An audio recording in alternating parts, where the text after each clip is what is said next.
तुलसीदास जी के बारे में कौन नहीं जानता।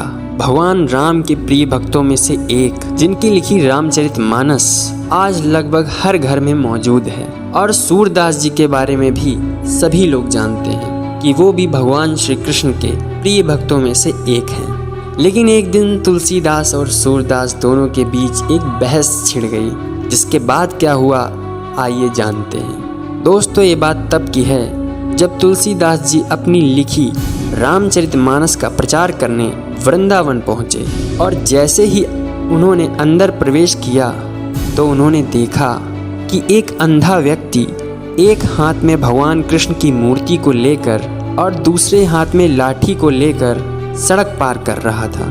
तुलसीदास जी ने विचार किया क्यों ना इसी से भगवान राम की भक्ति का प्रचार शुरू किया जाए। और इतना विचार करके वो पहुंच गए उस व्यक्ति के पास और बोले, भाई ये किसकी मूर्ति है जिसे तुम बड़े संभाल कर ले जा रहे हो। तब उस व्यक्ति ने बड़े प्यार से जवाब दिया, ये तो मेरे भगवान श्री कृष्ण की मूर्ति है जिसे मैं घर लेके जा रहा हूँ, शाम होने वाली है इसलिए।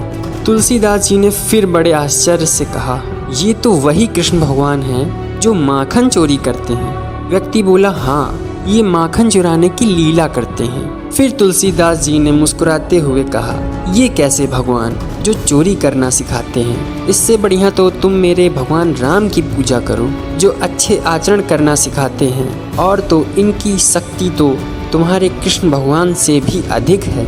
जब ये वचन सूरदास जी ने सुने तो वे क्रोध में बोले, नहीं, मेरे कृष्ण तुम्हारे राम से अधिक शक्तिशाली हैं, तुम इनकी पूजा करो। इसी प्रकार के वाद विवाद में दोनों 2 घंटों तक बहस करते रहे, जिसके बाद तुलसीदास जी ने कहा, चलो एक परीक्षा लेते हैं जिससे पता चल जाएगा कौन ज़्यादा ताकतवर है, भगवान राम या कृष्ण। सूरदास जी ने कहा, ले लो जो परीक्षा लेनी है। वैसे परीक्षा कैसी होगी और परीक्षा में पता कैसे चलेगा कि कौन भगवान ज़्यादा ताकतवर है।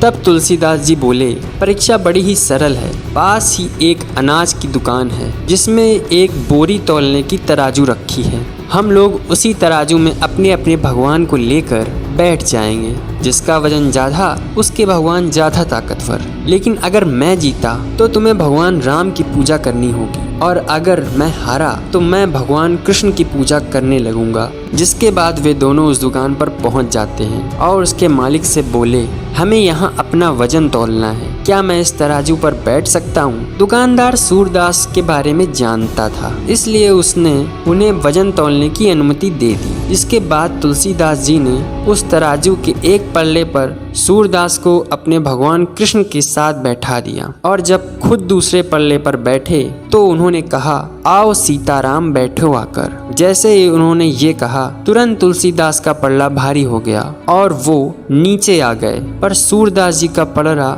ऊपर हो गया। जब ये घटना तुलसीदास जी ने देखी तो वे सूरदास जी से चिल्लाकर बोले, भाई तुम्हारा पल्ला ऊपर हो गया और मेरा पल्ला नीचे, इसका मतलब मेरे राम भगवान ज्यादा ताकतवर हैं, इसलिए अब तुम नीचे कूद आओ। जिसके बाद सूरदास का मन उदास हो जाता है और वो तराजू से उतर जाते हैं। और तब तुलसीदास जी उनसे कहते हैं, भाई अभी रात हो गई है, तुम अपने घर जाओ और कल से तुम भगवान राम की पूजा करना शुरू कर देना। मैं भी पास ही में रहता हूँ, तो कल आकर तुम मुझसे नियम भी सीख लेना। जिसके बाद सूरदास जी उदास होकर अपने घर आ जाते हैं और रो रो कर भगवान कृष्ण को पुकारते हुए कहने लगते हैं, हे कृष्ण, मैं तो आपका ही दास हूँ, आपके अलावा मेरा कोई नहीं। आप हर पल मेरा साथ देते हो, तो फिर आज आपने मेरा साथ क्यों नहीं दिया। सूरदास जी के इन बातों को सुनकर भगवान कृष्ण प्रकट हो जाते हैं और बड़े सहजता से बोले,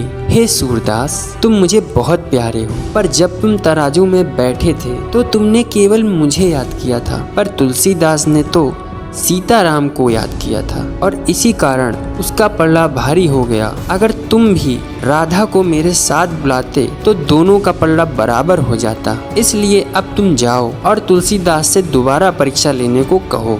भगवान कृष्ण के मधुर वाणी को सुनने के बाद सूरदास जी चैन की नींद सो गए।